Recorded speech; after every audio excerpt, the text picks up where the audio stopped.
Olá, gente, espero que vocês estejam bem. Esse é o primeiro programa Palavra Nua desse ano de 2023.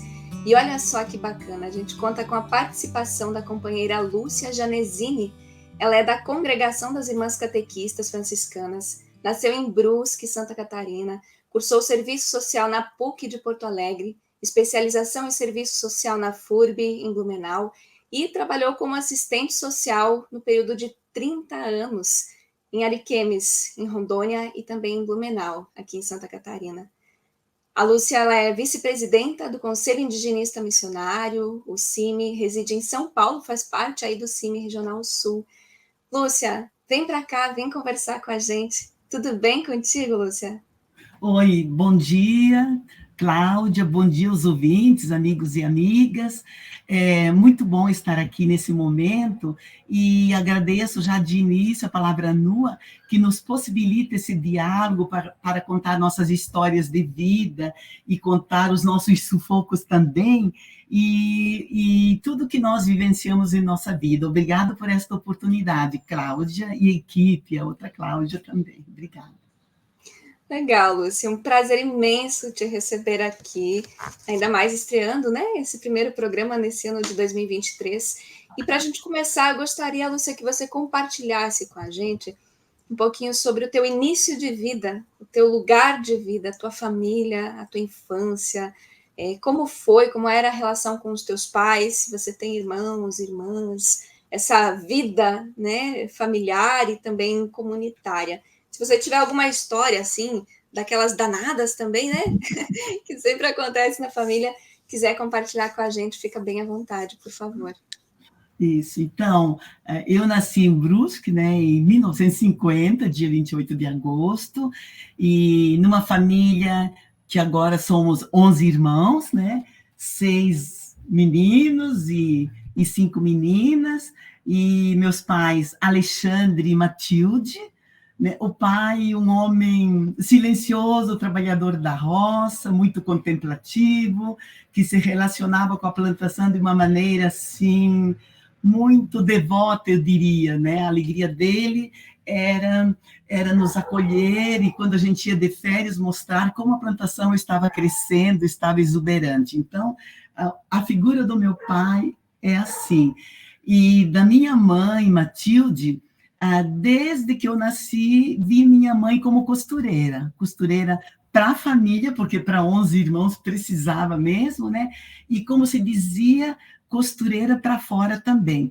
E me lembro que, na época, as noivas, antes de casar, da nossa pequena localidade de Botuverá, porque depois fomos morar em Botuverá, um pequeno município, eu me lembro que as noivas passavam uma semana ou duas lá em casa para a mãe ensinar os moldes, ensinar a talhar e a costurar, porque a mulher deveria ser assim prendada, devia saber costurar, cozinhar, bordar naquela época. Então vivemos assim nesse clima, né? O pai na roça e a mãe como costureira sempre. E eu me lembro que, em troca, não circulava dinheiro. Então a mãe pedia: você tem um pouco de feijão, um pouco de arroz ou banana. Então era uma troca mesmo, né? Então vivia assim. E com os meus irmãos, pelo fato de eu ter nascido ocupado o 7º lugar entre 4 irmãos, então foi um tempo assim de muita bagunça, de muito aprendizado também, mas desde cedo percebi que conquistar o meu espaço como menina no meio dos meninos não foi fácil, porque para eles subirem árvores, descer colinas arrastando, era a brincadeira predileta. Então, mas nesse contexto todo, a gente, quando a família é grande, a gente aprende a partilhar mais, a ceder, a brigar pelo espaço. Então, acho que a minha infância foi assim, um pouco bastante, né, nesse clima. E outra questão também é que, desde cedo, 4 irmãos meus foram para o seminário. Então, fazer as malas de 4 filhos homens e a minha mala para ir para o colégio todos os anos, isso para a família era bastante exigente, deixando muitas vezes dívidas para pagar durante o ano. Então, era esse o clima. E a gente sentia um clima vocacional, na verdade, né? De muita oração, de muitas devoções, da reza do terço todos os dias, de participação da comunidade aos domingos. Então, esse foi o clima que eu vivenciei até os 12 anos com minha família, que depois eu vou contar como tudo se processou na minha opção para a vida religiosa. Eu acho que é um pouco isso, né? Essa confiança em Deus, essa devoção à Nossa Senhora, fomos criados num clima, né, desse jeito, então, né? Eu penso que é isso, né? Sim, até a Cláudia, a outra Cláudia que está aqui no suporte, foi colocando umas fotografias. Acho que é sempre bom lembrar, né, Lúcia, esse tempo de criança, esse tempo de mais menina, assim, que às vezes dá uma saudade danada, as coisas mudam também. Uhum. Lúcia, como se deu esse processo, assim, em que escolas você estudou? E se isso está relacionado, assim, também à tua saída de casa, né? Se você foi estudar em outro lugar, como foi isso? Assim, o primário, naquela época, em 1900, na década de 50, as escolas se chamavam escolas isoladas, municipais. Então, como a escola ficava a 100 metros da minha família, da casa dos meus pais, da nossa casa, assim, não foi difícil quebrar essa convivência, porque logo 50 metros, os 100 metros, ficava a construção da escola. Então, até ao terceiro ano, frequentei essa escola municipal, porque já não tinha mais a 4ª série. E como minha madrinha era professora, então o clima familiar com o clima da escola se deu de uma forma assim harmoniosa. E na 4ª série, eu tive que ir para o grupo escolar, e o grupo escolar ficava a 4 quilômetros da minha casa, que era no centro da cidade. Então, eu fazia esse percurso de a pé ou de bicicleta, com outras coleguinhas. E foi na 4ª série que chegaram as irmãs catequistas em Botuverá. E com essa aproximação, com essa proximidade com as irmãs, na 4ª série, eu fui me encantando pela vida religiosa. Sabe por quê? Éramos privilegiadas porque podíamos entrar na clausura das irmãs, que ninguém podia, para fazer pequenos serviços. E isso elas foram nos conquistando, eu e mais algumas amigas minhas. Até que, terminada a 4ª série, eu e mais umas 4 ou 5 fomos para o colégio. Queríamos ser irmãs como essas irmãs. Mas cabe ressaltar que antes da chegada das irmãs na minha cidadezinha, nós tínhamos proximidade com Nova Trento, que era o lugar da Madre Paulina, das Irmãzinhas da Imaculada. Então, com isso, a gente ouvia falar das irmãzinhas e tal, então já nós estávamos assim um pouco encantadas com a vida religiosa das irmãzinhas. Mas quem chegou primeiro em nossa terra foram as catequistas, pronto, para nós era tudo a mesma coisa, e o carisma é sempre muito parecido. Então, com 12 anos eu fui para o colégio, e mais 4, 5 amigas. E as etapas de formação, eu fiz todas até os 19 anos. Com 19 anos, eu fiz a primeira profissão. Eu achava, olha como eu pensava. Como naquela época as jovens casavam com 18 anos, porque era assim, né? A jovem não estudava o superior, né? Casava logo, né? E eu pensava, bem, como as minhas 2 irmãs casaram com 18, que tal eu também fazer minha profissão com 19? Estava bem, assim, né? E nessa formação do colégio, eu acho que também teve uma isca que a vida vai trazendo e vai aproveitando disso. Imagina num colégio com 100 adolescentes, numa época em que não se trabalhava de forma participativa, a metodologia não era participativa, era uma metodologia individual. Mas o que era forte entre nós, além dos trabalhos e do estudo, né, que a gente fazia, como se chamava o fundamental hoje, fazia o ginásio, fazia o segundo grau. Então, eu penso, não tenho certeza, que as irmãs formadoras e coordenadoras tinham que inventar outros jeitos para poder organizar essa energia toda das adolescentes. Então, o que acontecia? Nós éramos exímias atrizes de teatro com 4, 5 cenas, e que a gente até saía da cidade para fazer essas apresentações com trajes de época e assim por diante. Então, muito teatro, muita dança, muita escola de música. Então, tivemos a oportunidade, eu pessoalmente, eu me lembro que o pai fazia um esforço grande para, na época, pagar 10 cruzeiros a mais da minha pensão para eu poder estudar violão, ou harmônio, ou teclado, ou piano, ou acordeon. E tive essa abertura, essa possibilidade de trabalhar a questão da música bastante, tanto que mais tarde, durante os 10 anos, daí eu regi o coral em Porto Alegre, Joinville, por onde eu passei. Então, um pouco assim, a minha profissão foi feita aos 19 anos. E eu já quero adiantar que eu acho que é como num casamento, a gente, como qualquer relacionamento, a gente retoma todos os dias, né? Eu não entendia direito, quando fiz a primeira profissão, o que mesmo eu ia assumir.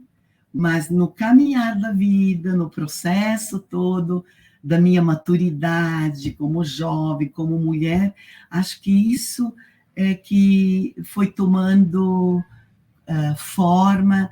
E até hoje, né, às vezes eu brinco com os meninos aqui, os meus colegas, de que a gente faz essa opção todos os dias, né? Pela vida, pelo amor, pela paixão à causa que a gente assume. Então, a minha formação, rapidinho, foi assim, até os 19 anos no colégio interno. E depois dos 19 anos, então, começou a vida apostólica, a vida missionária, como nós chamamos. Uhum. Tá certo. Lúcia, oi? Legal, estou vendo aqui, obrigada. Te escutando, assim, me parece que as artes tiveram um papel fundamental, né, na tua formação e na tua vivência também, né, com outras meninas. Eu vou dizer meninas porque você também era muito jovenzinha, né? Não teve algum momento, assim, Lúcia, que você olhou para, né, para aquilo tudo que estava vivendo e falou assim, não, acho que não quero, ou foi algo assim que foi construído também, como você contou, né? Os seus irmãos foram para o seminário, já tinha também aquele cenário mais vocacional em casa. Teve algum momento mais assim dessa rebeldia de querer sair ou não? Foi sempre sendo conduzido ali. Sim, essa história é bem interessante, né? Assim, muitas vezes, a própria família, minha mãe, meu pai, quando a gente ia de férias, que eles viam que a gente ia crescendo, ia permanecendo no colégio, várias vezes disseram, olha, Lúcia, você é bem livre se você quiser sair e tal. Teve momentos como digamos, aspirante, e mesmo depois de irmã, da gente pensar, é isso mesmo que eu quero, e não faltou também propostas, né? Propostas de casamento, assim. Então a turma pergunta, escuta, vocês namoraram? Sim, o que é namoro? É a gente se encantar por alguém, né? É a gente gostar de alguém, a gente querer ficar próximo de alguém. Isso aconteceu em vários momentos da minha vida. E como meus irmãos depois saíram todos do seminário, e a gente tinha um clima de diálogo bem aberto, de vez em quando eles diziam, quando é que você vai desistir? Porque às vezes eu levava amigos meus, né, seja de Porto Alegre, seja de Joinville, Santa Catarina, levava para minha casa, assim, né, para conviver, para conhecer meus pais, minha família. Então, eles achavam que já eu estava pretendendo casar. Não, isso não, por enquanto, não. E fui ficando, e por enquanto, não. Então, assim, tive, sim, momentos de dúvida, momentos de solidão, momentos de pensar, é isso mesmo que eu quero, e minha família sempre deixando muita liberdade. Então, Cláudia, foi uma coisa assim muito normal e que também me deixava feliz, porque eu pensei, poxa, né, a gente também, a gente opta pela vida religiosa, mas a gente é uma mulher normal, que tem sentimentos, que tem saudade, né, que tem desejo de partilha, de maior proximidade. Tive muitas experiências bonitas no campo da amizade, tenho, e que me faz viver, me faz vibrar com a vida, com a opção que nós fazemos, né, que eu faço. Tá certo. Mas foi assim. É bom ouvir isso, porque, como você falava antes, né, a jovem chega ali aos 18 anos, já tem que casar, né? Antes era muito mais exigente, muito mais imposto. Então, como era isso, né, para você que também fez uma outra opção, né, e segue até hoje. Lúcia, uma questão que a gente escuta muito, assim, das pessoas que convivem com você, é sobre o teu trabalho, assim, para garantia de renda, né? Você falava da primeira profissão e tal. Sim. E aí o pessoal me fala assim, a Lúcia, ela sempre trabalhou, assim, né? Sempre trabalhou para garantir a sua renda, tem a sua vida, né, vocacional, tem a militância também e tudo mais. Mas o trabalho, gostaria que você falasse um pouquinho, né, de como isso também foi sendo encarado ao longo da tua vida, como isso também foi acontecendo no meio da missão também. Olha, Cláudia, a nossa congregação, desde o início, já temos mais de 100 anos, as irmãs, por termos nascido para colaborar na catequese e na escola pública, paroquial, no início, para trabalhar com filhos de pequenos agricultores de imigrantes italianos, né, em 1915, a nossa congregação já nasceu com esse carisma. Nós vivemos do suor do nosso rosto, nós vivemos do nosso trabalho, entramos no mercado de trabalho e fazemos a nossa missão onde estivermos. Então, até 1980, mais ou menos, a maioria das irmãs, elas optavam pelo curso de pedagogia. E todas fazíamos concurso público municipal ou estadual, né? E, no meu caso, federal, porque quando eu terminei a faculdade em Porto Alegre, eu já fui para Porto Velho para trabalhar em Ariquemes como assistente social. Então, lá tive que fazer o concurso federal, porque Rondônia ainda pertencia ao território, era território ainda. Então, era muito ligado ao Ministério do Interior. Então, nós todas nascemos e fomos sendo formadas como irmãs do povo, porque o nosso fundador dizia, sejam irmãs do povo, e hoje nós dizemos, somos irmãs do povo e moradoras do lugar. Então, não precisa, como antigamente as irmãs, para chegar num lugar, subiam num caminhão para serem acolhidas, digamos, para serem aplaudidas, não. Hoje nós chegamos no silêncio, assumimos nossa missão aonde estamos. E de Porto Alegre, que ali apareceu uma foto com uma criança, em Porto Alegre já, quando eu fiz a faculdade de serviço social, eu trabalhava e morava numa região de classe média, que é no Cristo Redentor. Então, trabalhava na pastoral, mas numa paróquia de classe média e classe média alta. E trabalhei uns 2, 3 anos, e quando entrei para o serviço social, no final da ditadura, ainda com resquício da ditadura, eu fui morar na pequena casa da criança, na Vila Maria da Conceição, em Porto Alegre, no Partenon, que é chamada ainda hoje a favela da Maria Degolada pelo histórico, é Vila Maria da Conceição do Partenon. Então, Cláudia, foi lá que caiu o véu, foi lá que fiz a minha opção pelos pobres, né? Saí do salto alto, da meia fina, da regência de coral, de convivência com a classe média, para morar na comunidade de periferia, na comunidade dos excluídos, ali. E ali fiz a minha opção, né? A gente faz muitas opções na vida, tem que fazer todo dia. Fiz essa opção pelos pobres, pelos empobrecidos, pelos injustiçados, porque eu convivia dia e noite com a repressão, a violência do Estado contra os empobrecidos, né?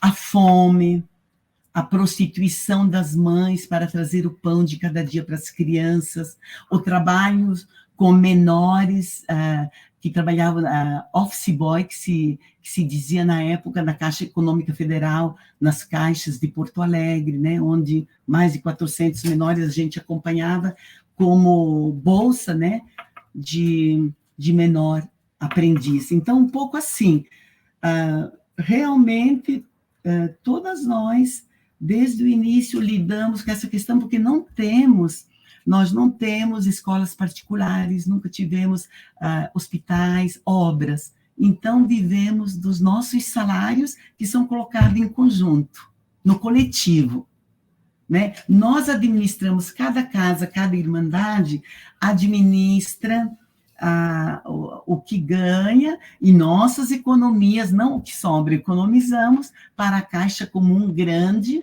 poder atender às necessidades das irmãs e a nossa missão entre os empobrecidos. Do nosso salário, do nosso dinheiro, temos um percentual que é tirado todos os anos para projetos sociais, do nosso salário.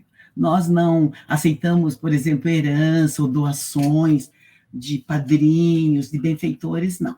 Então, ainda tiramos dos nossos salários um percentual para a gente colaborar nos projetos. Escolinha de futebol, nós temos até, pagamos monitora, né, lá no Distrito Federal, né, Planaltina de Goiás. Então, onde nós não estamos também, e onde nós tivemos que sair da missão, alguém fica para dar continuidade em algum projeto, seja associações de material reciclado, essas coisas. Então, um pouco assim, é esse jeito, é esse modelo de vida religiosa que a nossa congregação foi assumindo desde o início. Tá certo. E você acompanhou, enfim, teve várias experiências, né, Lúcia, e entre elas estão os projetos missionários em Angola e Guatemala, né, onde a congregação também está presente. Uhum. Como foi esse período? Que histórias que você também pode compartilhar com a gente? Sim, eu me aposentei no ano 2000, né, com 30 anos de serviço social. Aí, no mesmo ano, teve uma assembleia e eu entrei e fui indicada para compor a equipe de coordenação da congregação durante 7 anos, né? 6 anos normais e mais um para poder continuar o acompanhamento com a missão em Angola. E como vice-geral, né, ministra-geral, como nós chamamos, o meu papel, a minha função, a minha missão dentro da equipe era acompanhar as irmãs em Angola.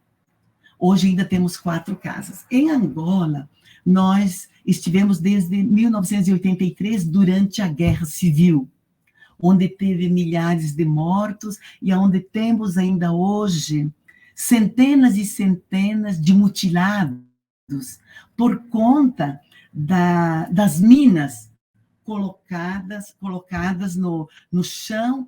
Eles chamam de província dos estados de Angola, até hoje. Muitos mutilados. E as irmãs assumiram esse desafio em 83, e no ano 2001, comecei a acompanhar isso, as nossas fotos ali, comecei a acompanhar a missão. No meio de um povo extremamente sensível, profundamente religioso e solidário. o povo de Angola sobreviveu pela fé e sobreviveu pela partilha dos grãos de milho, às vezes assados, porque a guerra durou mais de 30 anos. Então, lembro que ao chegar numa casa, né, as irmãs tinham 5 bananas para 8 pessoas, né? E até a gente contava essa história. Eu não podia comer banana na casa geral sem tirar a sementinha, porque me fazia mal, imagina, a semente da banana catura.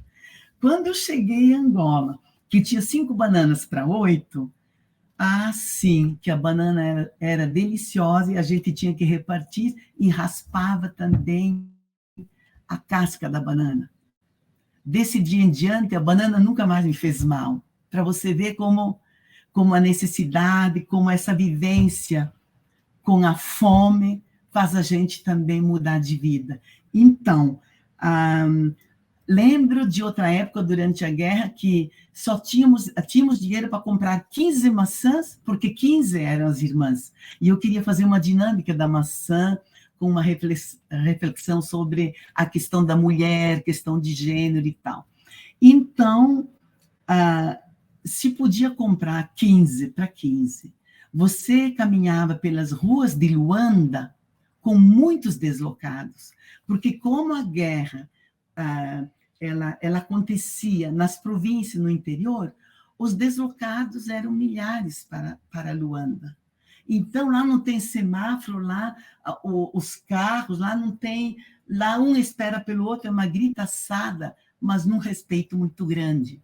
Então, na feira, nós chamamos de feira, lá eles chamam de praça. As mulheres iam, eu nunca vi isso na minha vida, as mulheres iam para a praça, que era uma multidão de mulheres, com 2 tomates, com colheradas de óleo de cozinha, num saquinho para vender, com 2 ou 3 ovos. Então, era um pouco a troca, porque a fome era demasiado. Mas as lições que eu levo do povo angolano, das nossas irmãs que se dão dia e noite, é profundamente o sentimento e o sentido da partilha.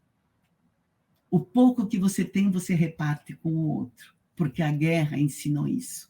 E como trabalhar a reconciliação se o seu irmão matou o meu irmão ou meu pai? Então, a igreja, né? A igreja, a vida religiosa, nossa e todas as outras congregações estão inseridas nesse contexto. Com 36 anos de guerra, ninguém foi para a escola. Então, qual é o desafio hoje, né, para a nossa missão e a missão da vida religiosa em Angola, que eu acho até que é bom a gente compartilhar, porque pode ter pessoas simpatizantes dos nossos carismas que também se encantam e podem trabalhar conosco. Em função disso, quando terminou a guerra, em 2002, começaram, debaixo de árvores chamadas Django, pequenos grupos de alunos para começar a aprender. Grupos de mamás, de mães, que com os seus cestos e bacia que iam para a feira, antes param no quintal da casa das nossas irmãs para ter 2 horas de aula. Então, você não precisa fazer propaganda, é dizer, vamos ter aula. As mulheres vêm com os seus filhos, amamentando, trazendo os seus filhos, com a bacia da troca que vão fazer na praça, para participar 2 horas de aula. E esse processo começou lá. E hoje, graças a todo um trabalho de ajuda financeira também, de projetos internacionais, das nossas congregações, foi erguida, então, já escolas, né, onde já não precisa ficar debaixo das árvores. Mas ainda hoje, no chapéu de palha que nós dizemos, lá se chama Django, ainda acontecem aulas, porque 36 anos, você imagina, sem ler e escrever. E um dia eu estava caminhando, tínhamos um motorista particular da nossa Land Rover, com escrito Missão Católica, para a gente poder passar o comboio durante a guerra, a gente nunca ia sozinha, ia com vários carros, né? Por conta dos militares que nos paravam. Então, me lembro que o motorista, um rapaz maravilhoso, na cidade de Luanda, nos levando e vendo caminhões com deslocados, com muitas mulheres e homens, né, vindo para Luanda. Ele disse: a minha mãe pode estar neste caminhão, talvez, nós estamos procurando. Porque quando os militares chegavam, a família se espalhava, quem podia mais, na montanha. Às vezes prendiam as crianças, né, para poder se proteger, deixavam as crianças sozinhas, para poder se esconder na mata. Então, é isso que esse povo carrega. E nós temos uma dívida histórica, o Brasil, outros países, né, que sempre tiraram as riquezas da África, de Angola, né? Então, isso, assim, é bastante sofrido e doloroso lembrar, mas que é um povo alegre, é um povo dançante. Eu lembro que uma aspirante nossa, quando ela entrou conosco com seus 18, 20 anos, ela dormia com a mochila. Aí nós dizíamos: Conceição, a gente, né? Por que você dorme com a mochila? Eu durmo com a mochila porque eu aprendi a estar preparada para correr, para ir para o mato, para me defender dos militares e tal. Então, esse, né, é um exemplo de... Mas nem a guerra tirou, né, do povo essa sensibilidade, essa delicadeza e esse profundo sentimento de solidariedade. Então, de Angola, eu aprendi essas lições, né? Muitas lições. E as nossas irmãs continuam lá. E nós temos leigas que são simpatizantes do Carisma, que passam 2 anos conosco lá. Ali em Santa Catarina, a gente chama de EMATER, que são os técnicos agrícolas. Então, temos, por exemplo, a Luciana, formada, né, como técnica agrícola, que passa 2 anos conosco nas nossas casas, convivendo conosco, comendo do que nós comemos, né? Como leiga, mãe de filhos, passa 2, 3 anos, volta e retorna. Há essa possibilidade, né? E que é uma urgência também. Então, né, é um pouco isso da minha experiência. E na Guatemala, Cláudia, eu posso falar da Guatemala? Claro, claro. E da Guatemala, então, na década de 2000 foi assim em África, e na Guatemala, daí, quando eu estava daí na coordenação da província de Blumenau, né, na equipe de coordenação, a congregação, no final da década de 80, ela começou a se sensibilizar por América Latina, que era o tempo de muita guerra nos países latino-americanos, da Nicarágua para cima, El Salvador, onde temos muitos mártires, né, até hoje.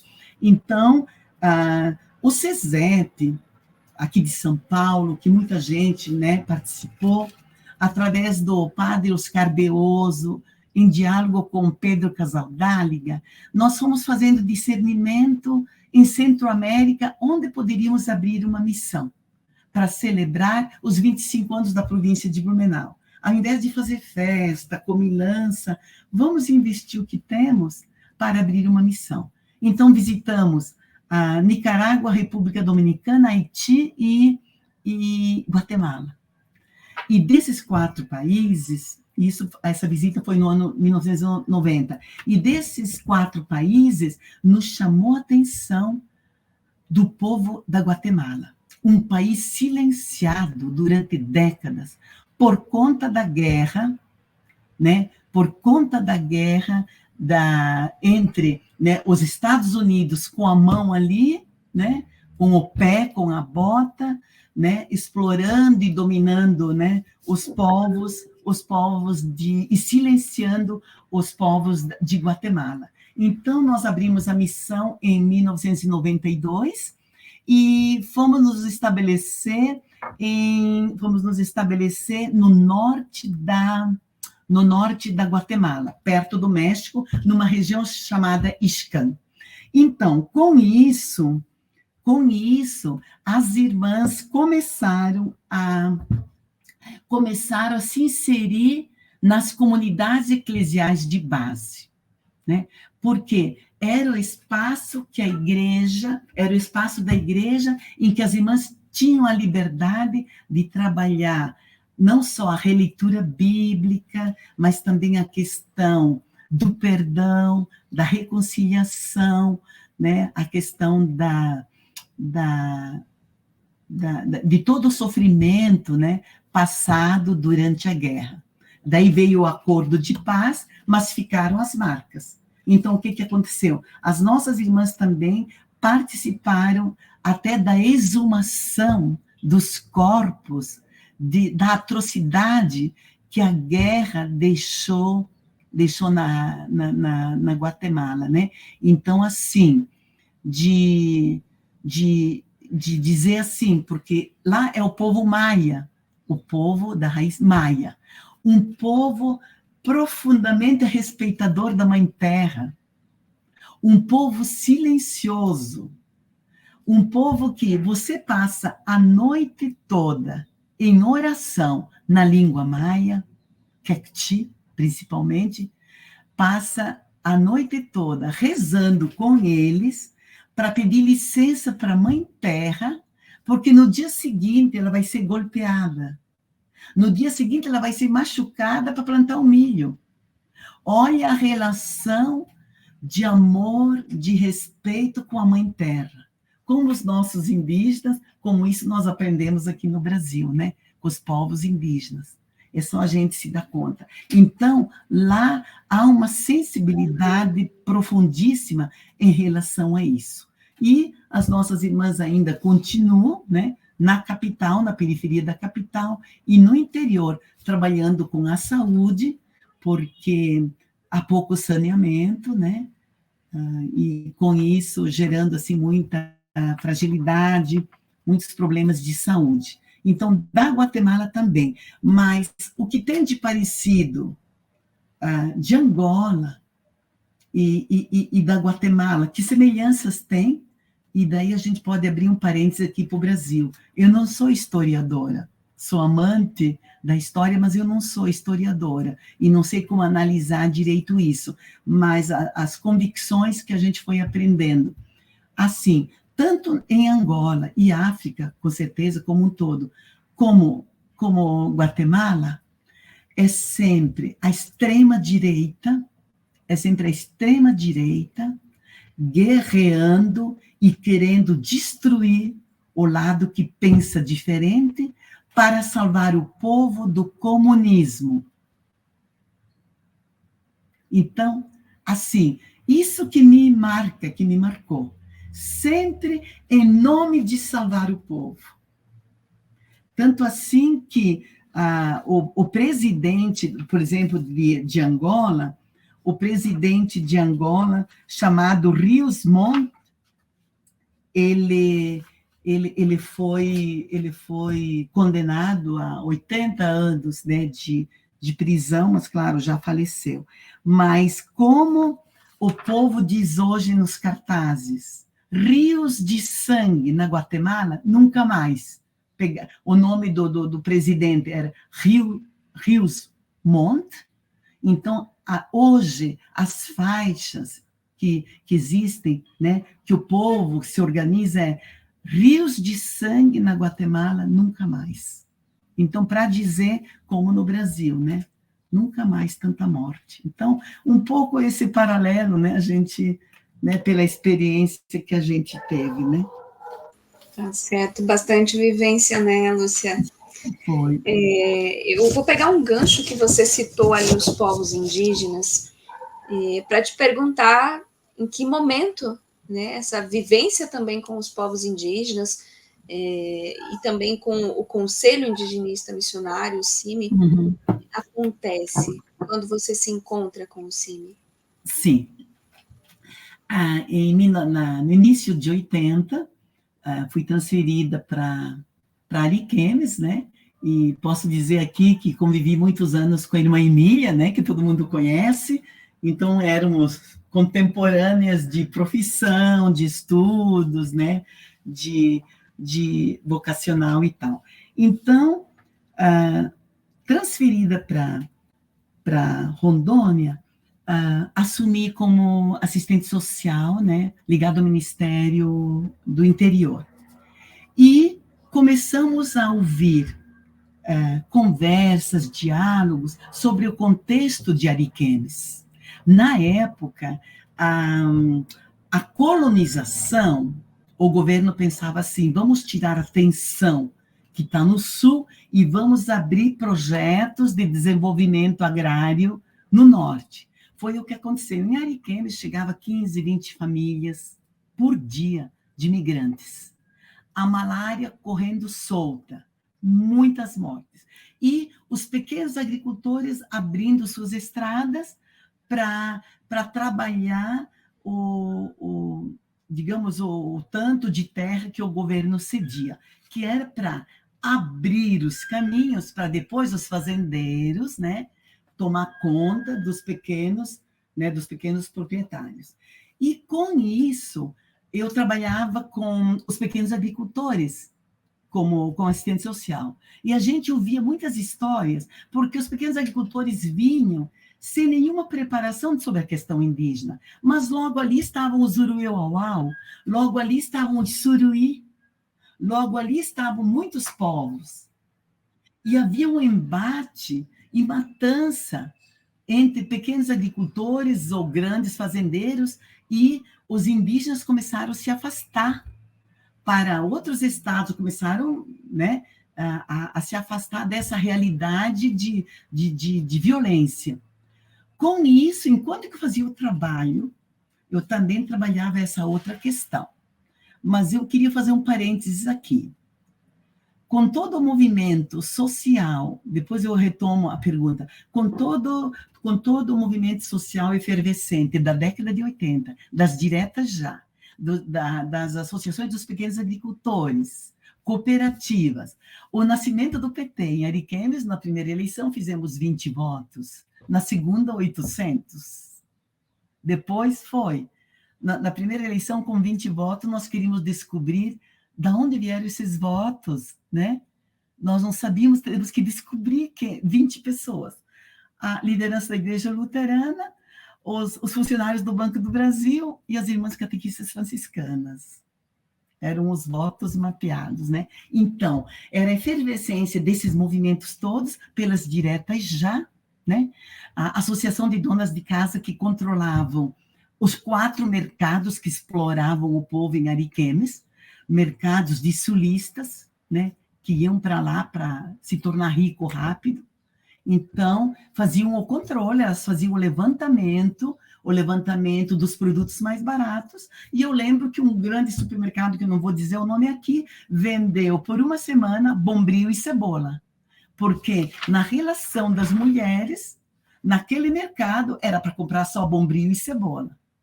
Então, o movimento era de 900 mulheres, era rápido. Boicote é o talão da luz. Por quê? Porque eram na época não era como hoje a energia de hidrelétrica, era de motor. Nós pagávamos a luz e não tínhamos luz, só tínhamos na madrugada.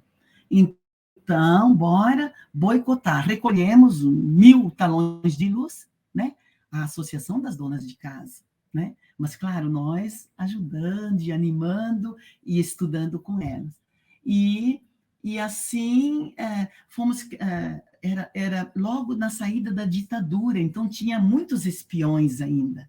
E quando a gente trabalhava isso com as mulheres e com os pequenos agricultores do interior, como funciona a sociedade, né? Quem são os trabalhadores? Por que o fruto não cai da árvore? Nós fazíamos uma grande árvore que tinha espinhos, era o que nós podíamos, né, para dialogar e para sermos entendidas também pelos pequenos agricultores e tal. Então, com isso, houve gravações das nossas falas, das nossas palestras, dos nossos dias formativos. Então, a irmã Emília, eu, uma socióloga, uma psicóloga e 2 orientadoras educacionais. Éramos as mulheres temidas, e em 24 horas ganhamos uma justa causa, né? Um processo de justa causa, e nos afastamos. Eu fiquei 6 meses sem receber o meu salário, que era altíssimo na época, agora não, né? Porque foi achatando. Mas na época, você, além do salário, porque ninguém queria ir para Rondônia, ainda você ganhava dinheiro em cada visita de pequeno agricultor que você fazia. Então, tinha que usar de ética, de moral, de como usar esse dinheiro, digamos, do Polo Noroeste, para investir na conscientização do povo. E com isso, então, ficamos, né, sofremos bastante repressão, porque ainda, né, e aí o governador mandou tirar as irmãs, aí o prefeito disse, né, não vou dizer aqui as palavras do governador, do então governador, aí ele disse, não, mesmo que ela seja, o prefeito disse, não, mas elas são freiras, não importa, você vão tirar elas aqui em 24 horas. Aí saí do governo, e quando um senador biônico, né, não vou dizer o nome, que foi eleito, que ele era do movimento da guerrilha de antigamente, né, lá da guerrilha do Araguaia, ele foi na nossa casa, um dia ele disse assim, olha, irmã a Emília não recebeu demissão, mas eu ganhei justa causa. Aí ela só mudou de espaço de trabalho. Aí ele disse, não, irmã, vocês continuem com o trabalho de vocês, salvando almas, do jeito que vocês estão fazendo nas comunidades, mas ele sabia do trabalho, e eu fui chamada de volta pro governo, né, para trabalhar. Então, e daí continuei numa boa, né? Ele disse, mas vocês não usam o carro do governo, porque fica muito ruim, né? O trabalho, continue o trabalho, mas você continua vinculada à Secretaria da Saúde, então, que ele era secretário estadual. Tal. E, com isso, nós começamos a abraçar a causa indígena.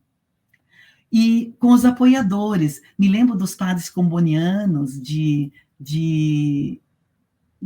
Porto Velho, me lembro que começamos a criar grupos de apoio aos indígenas, né, através das comunidades eclesiais de base, nós fomos criando grupos de apoio, e com esses grupos,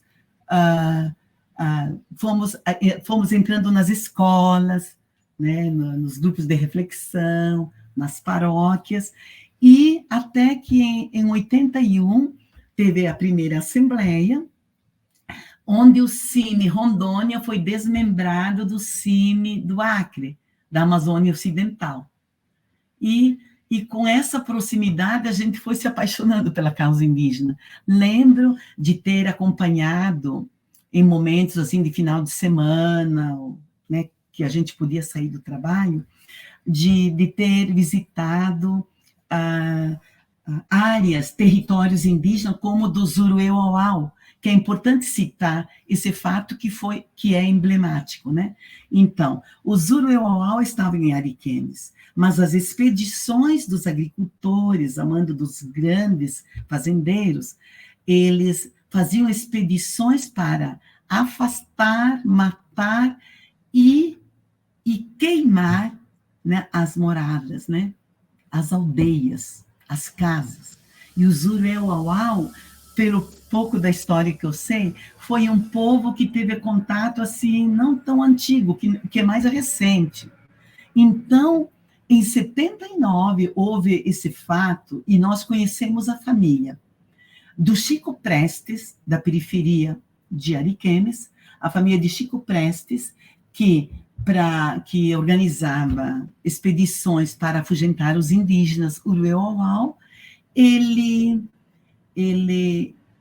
foi abordado pelos indígenas de surpresa, quando flecharam um filho e levaram o Fabinho junto, o Fabinho de 6 anos, do Chico Prestes. Eu conheci a família. Com isso, imagina a revolta do povo, daí mesmo que as expedições se multiplicaram para derrotar, para destruir os povos indígenas. E, na época, a Globo fez um documentário sobre esse fato, só que as mídias, colocam sempre o nosso olhar, o olhar do não índio, né? Não traz a realidade e o olhar do sofrimento do indígena. Então, isso que a Globo não mostrou, e com isso a raiva e a violência foi, né, foi multiplicada. Então, um pouco assim. Então, a minha aproximação do cine se deu em Ariquemes, com os grupos de apoio e também apoio aos missionários que na época eram indígenas, eram vinculados ao cine. Então, se deu um pouco disso. Uhum. Tá certo, Lúcia. Continuando aqui com relação ao cine, Lúcia, porque você se tornou também vice-presidenta, né, de uma organização que está aí há meio século, né, 50 anos, em luta junto aos povos indígenas. Então, como é assumir mais essa missão? Sim.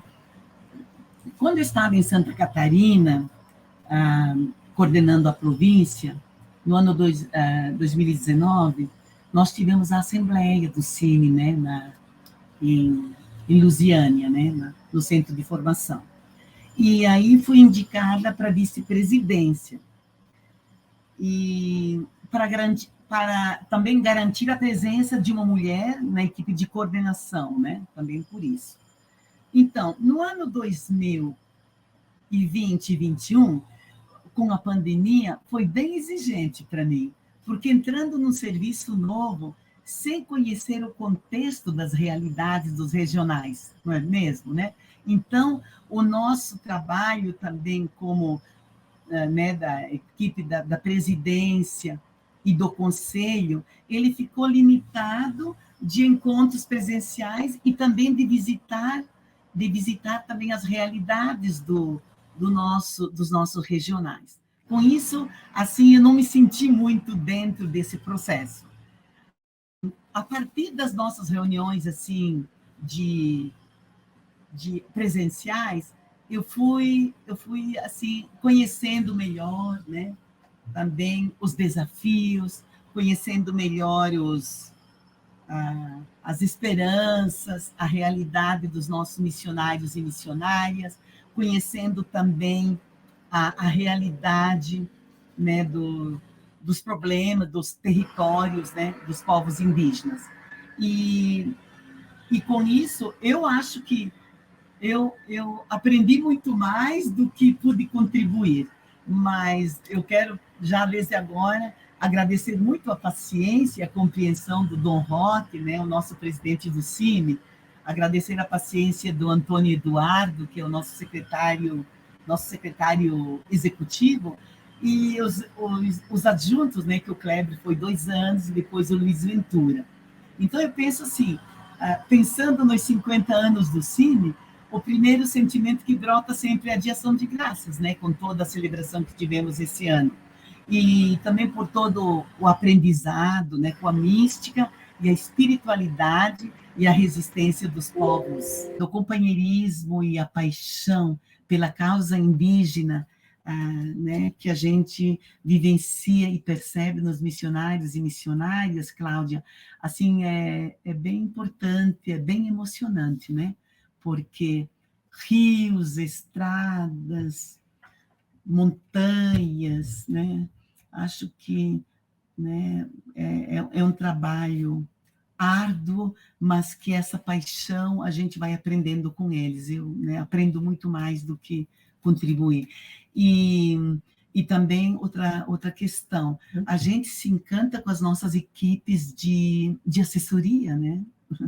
As nossas equipes de assessoria que temos, né, no Cine, formadas por muitos jovens, né, que deixam, às vezes, de ocupar um outro espaço mais poderoso, né, para ficar entre nós e para defender os direitos dos povos indígenas. Então, assim, é um pouco isso que eu coloco da minha realidade.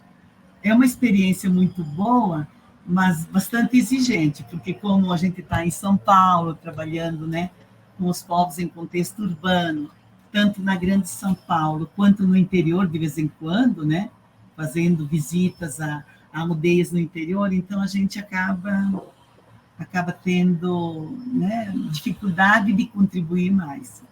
Mas, assim, foi um grande aprendizado, Cláudia, isso é verdade. Olha só, Lúcia, você falou uma frase aí, que era entre as frases, né, que você falou, que era preciso garantir a presença de uma mulher nessa tarefa. Mas também não é só de uma mulher, né? Uma mulher comprometida, uma mulher com entendimento da luta, com consciência de classe, né? E aí eu gostaria de entrar no tema do feminismo, né? Você se considera uma mulher feminista? O que é o feminismo para você? Como você vê, né, o feminismo também no dia a dia, essa luta, né? Sim, eu vou dizendo depois porque me considero feminista, né? Mas para falar do feminismo, né, Cláudia, antes de tudo reconhecer que se trata de um movimento histórico, né, cultural e social de mulheres na luta pelos direitos, né, que já tem mais de 2 séculos e que ainda nós continuamos hoje, né, lutando ainda de forma assim muito singela, mas firme, dos espaços onde a mulher deve, pode estar, né? Então, esse movimento, né, é um movimento de emancipação, eu entendo, e que nos ajudou muito, e de rupturas, né, e de novas construções, né, e que geram, assim, uma quebra das formas tradicionais masculinas de pensar o mundo, a sociedade, a nossa convivência, os seres humanos. É assim que a Ivone Gebara, a nossa grande teóloga feminista, né, nos diz. E eu acrescentaria, Cláudia, que feminismo é uma nova visão de viver e de pensar a participação efetiva nossa, da mulher, de forma igualitária. Mas isso é muito delicado, de forma igualitária na igreja, por exemplo. Como? Como? Né?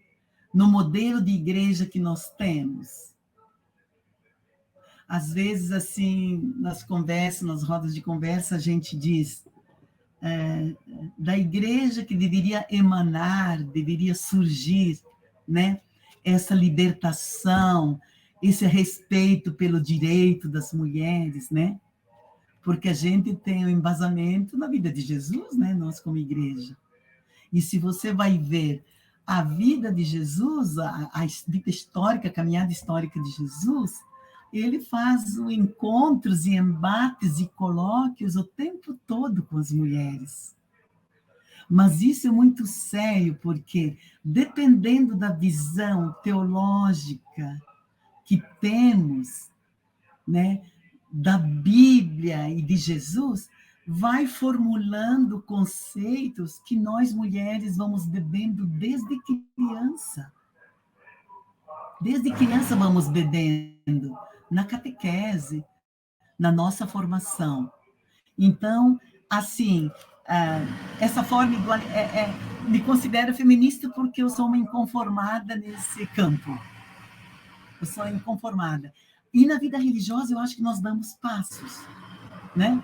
Nós damos passos nessa questão. Eu falo pela minha congregação que depois do Vaticano II, a vida religiosa começou a se abrir. Até os anos 70, quem nos dizia como viver, como fazer as nossas constituições eram os homens, os diretores espirituais. Eles que faziam. E a partir de 70 nós dissemos não. Nós não precisamos de diretor espiritual, cada uma busca, né, o aprofundamento da sua espiritualidade, o acompanhamento espiritual, busca onde ela achar melhor. Porque na nossa congregação, falo, no início, quem ditava as normas do nosso hábito eram os homens, você pensa. Então, por que o modelo másculo? Por que esconder a figura de mulher? O nosso jeito de mulher? Para não ser tentação, para não ser tentada, sabe? Um pouco isso, são pinceladas, né, Cláudia, que a gente vai trazendo à tona, né? Então, isso né, nos provoca a buscar sempre mais, né? Essa visão igualitária. E eu falo isso na igreja, na vida religiosa e no CIMI também, né? Nós também no CIMI, nós mulheres, temos mulheres maravilhosas, né?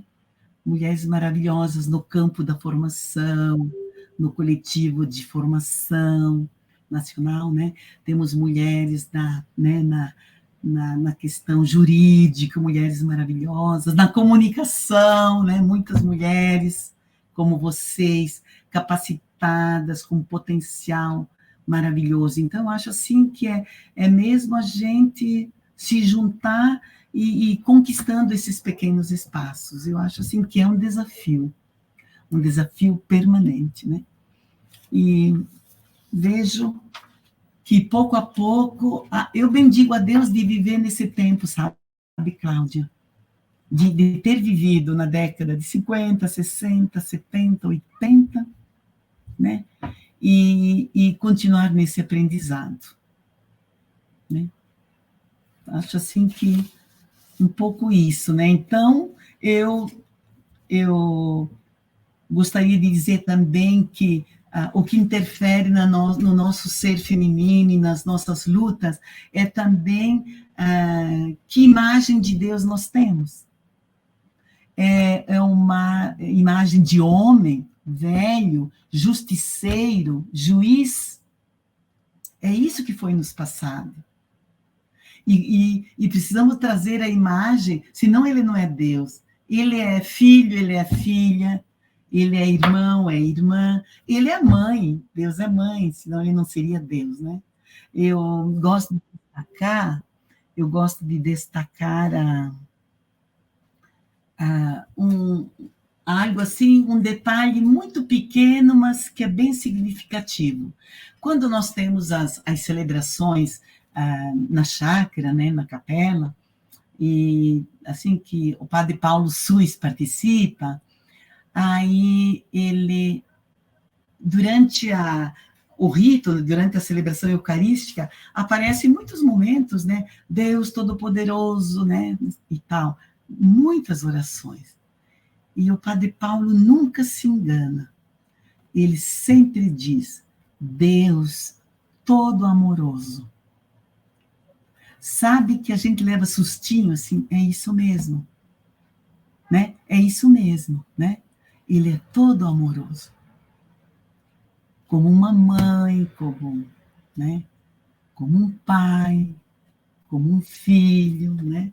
Então, eu vejo assim um pouco isso, né? São esses gestos, essas pequeninas coisas que eu busco, que eu acredito, né? Não são grandes coisas, né? Mas é importante isso, né? Descobrir, né, essa ótica, né, de gênero, né? Descobrir essa riqueza, essa beleza da participação das mulheres, né, nas comunidades, né, como nos evangelhos. Elas não aparecem em destaque porque a visão de quem escreveu da época era patriarcal, era machista, né? Então, sem contar as mulheres, no evangelho aparece, né? Mas temos Lídia de Tiatira, diaconisa, né? Temos Jônia, acho que sim, que participavam ativamente da vida da comunidade, né? Então, isso, né? Isso. Júnia, do tempo do apóstolo, Priscila, que era mercadora também de sedas finas, como Lídia de Tiatira, e que eram mulheres de destaque, mas não aparecem quase. Não aparecem, são citadas, né? A Santa Ceia, onde estavam as mulheres? Eram só 12? Eram só 12? Onde estavam as mulheres? Então, é a visão, né, machista, patriarcal de quem escreveu e que vem vindo, e que agora é nosso papel, é nossa missão como igreja, como vida religiosa, como mulheres de comunidade, de base, a fazer essa releitura. Nesse sentido, o CEBI, né, o Centro de Estudo Bíblico, dá uma grande contribuição para nós, né? Então, acho que é um pouco isso. Perfeito, Lúcia. Inclusive, quando você fala do Deus, né? A gente pensa Nós já temos uma estrutura que castiga tanto, não precisamos de um Deus que faça o mesmo, né? Sim, isso mesmo, que repete isso mesmo. Lúcia, a gente vai chegando já ao finalzinho aqui da nossa entrevista, do nosso programa Palavra Nua, e eu quero colocar mais uma questão antes da tua mensagem final, para quem está nos acompanhando, que é saber se tem algo nessa trajetória toda, nessas experiências todas da tua vida até agora que você talvez tenha se arrependido, que você gostaria de compartilhar aqui com a gente. Bem, no primeiro momento, eu pensei, será que eu tenho algum arrependimento? Aí fiquei um pouco só no campo da perseguição política de Ariquemes, mas depois eu mudei, porque lá, se fosse algum arrependimento, foi assim, de não colocar pessoas, tipo assim, na linha de frente no momento de perseguição política, né? Eu acho que escapamos da morte muitas vezes, porque às vezes os nossos amigos, né, diziam, vocês usam colete à prova de bala pelo trabalho que vocês fazem nas comunidades. Então, acho assim, às vezes eu penso, né, talvez alguma estratégia podia ter sido diferente, mas não tenho muito arrependimento, só um pouquinho. Mas na opção de vida que eu fiz, né, há 53 anos, como irmã, eu pondero algumas coisas, algumas decisões que eu tomei e que me ajudaram a ser feliz, né? E que eu acho que, como em todos os relacionamentos na vida religiosa, também nós temos as nossas dificuldades, os nossos desencontros, né, no nosso dia a dia. E não me arrependo, mas eu tenho um pouco de medo, sabe do quê? Da rotina e da mesmice. Eu acho que a rotina e a mesmice nas nossas vidas vai tirando um pouco o brilho. E isso pode acontecer e acontece, né?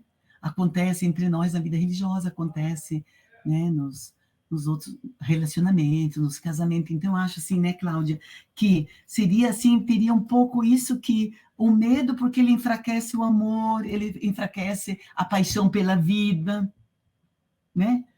Então, devo ainda dizer que né, sou grata à congregação pela liberdade imensa que ela nos dá, né, a congregação, da gente buscar, da gente propor, da gente discordar, né, da gente, sei lá, né, criar uma vida mais leve, feliz, né? Então, e hoje eu continuo aqui em São Paulo com duas irmãs, as duas trabalham com população em situação de rua, no projeto Cefras, que é o projeto do Serviço Franciscano, na Praça da Sé, lidando com o final do fio da vida humana, com experiências incríveis. Então, duas irmãs, né, a Adi e a Irlândia, trabalham com população em situação de rua, e eu com os povos indígenas. Então, temos muitas conversas nesse campo,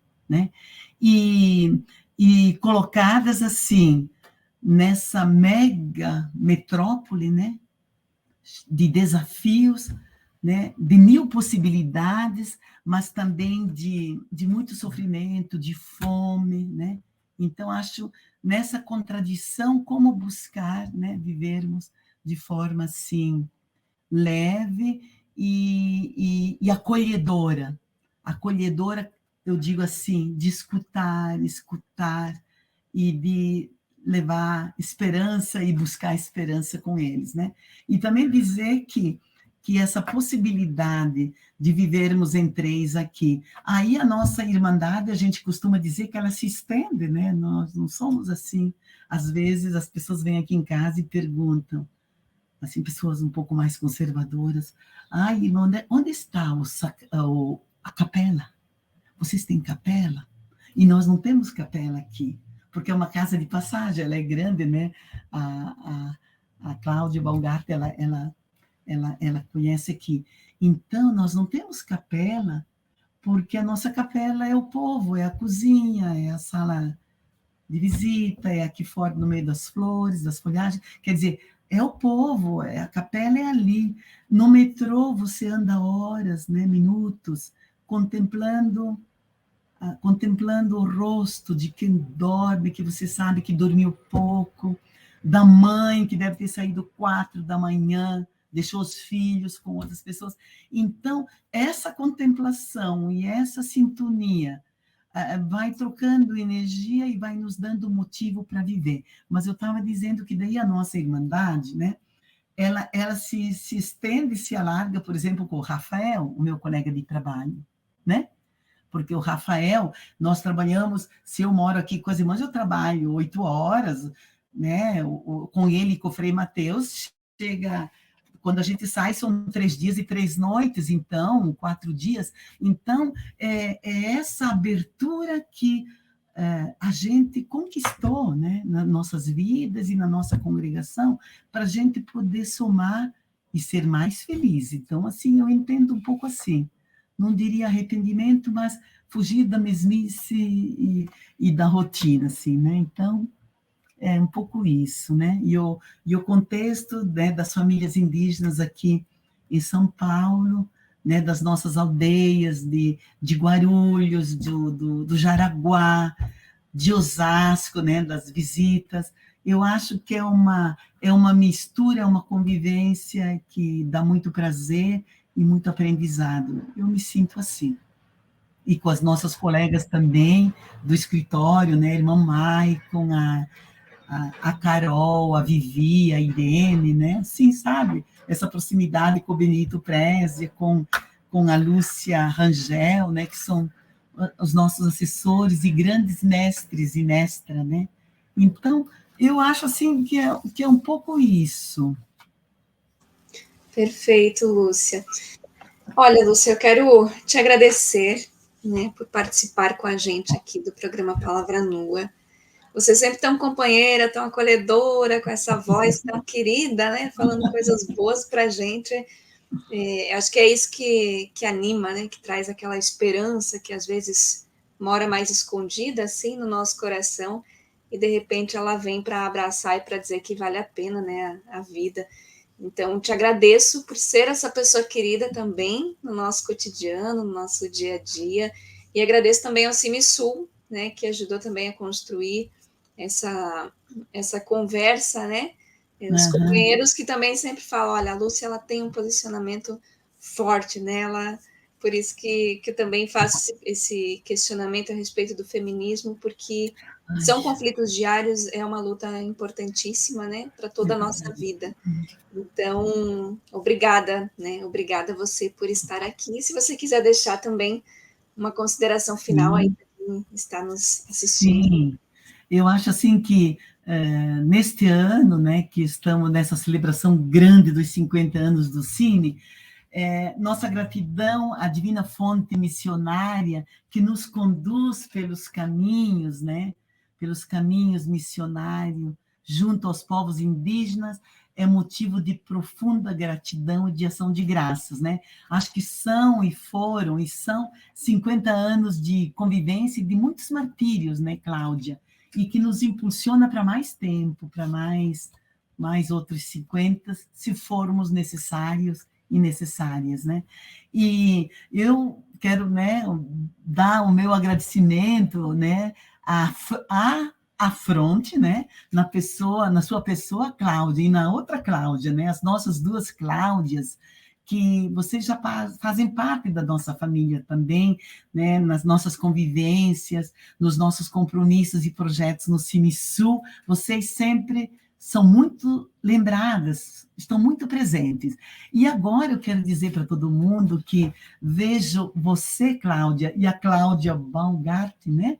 Vejo vocês assim, muito iluminadas como mulheres e como mães, vivendo um tempo sagrado de gerar vidas. Você e a outra Cláudia, né? De gerar vidas e esperar novas vidas, né?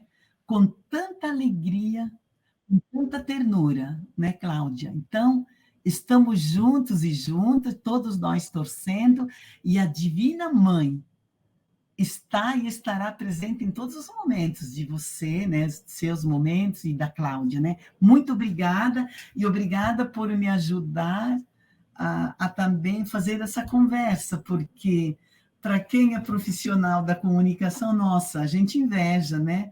Todo esse jeito, toda essa possibilidade.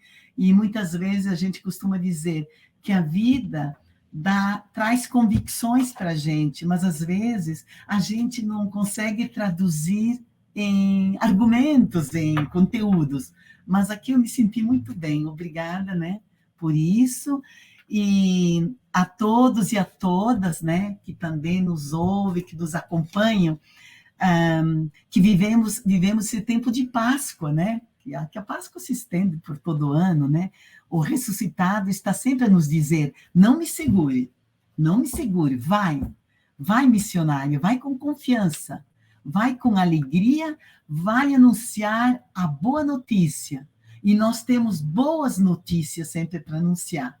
Então, é isso que nós desejamos, né, a cada um e cada uma que nos ouvem, e dizer também que, como as mulheres da madrugada e da aurora da ressurreição, nós também temos saudades de um corpo, do corpo que trouxe dignidade, desejos de encontros geradores de vida e de sonhos. Somos mulheres como as mulheres da madrugada, que foram ousadas, foram corajosas, né? E que, ao longo do caminho, nós possamos, agradecidas e agradecidos, né, a recolher o pão que ainda restou da partilha. É essa a minha mensagem final. Vamos juntos, porque quando a gente reparte tudo que somos, o que temos, nossos sonhos e esperanças, pão da vida, pão da beleza, né? A gente ainda recolhe, né, muitos desses pães, quando o coração transborda tudo isso. Muito obrigada, obrigada. Que lindo, Lúcia. Obrigada. Olha, que a Marina Renata, que está aqui acompanhando essa entrevista, e que o Emiliano, que está lá com a Cláudia, também, que venham bem para anunciar mais dessa boa nova toda aí que você fala. Eu acho que também somos todas mulheres da vida, das ruas, construindo sonhos todos os dias, né, Lúcia? Sim. Uhum. Lúcia, um beijo bem grande no teu coração. Obrigada mais uma vez. E a gente encerra o Palavra Nua com essas palavras vestidas pela Lúcia, né, que muito nos inspira também a viver cada vez melhor, né? Então, um beijo bem grande. Obrigada pela escuta. Obrigada. Tchau, tchau. Tchau, obrigada.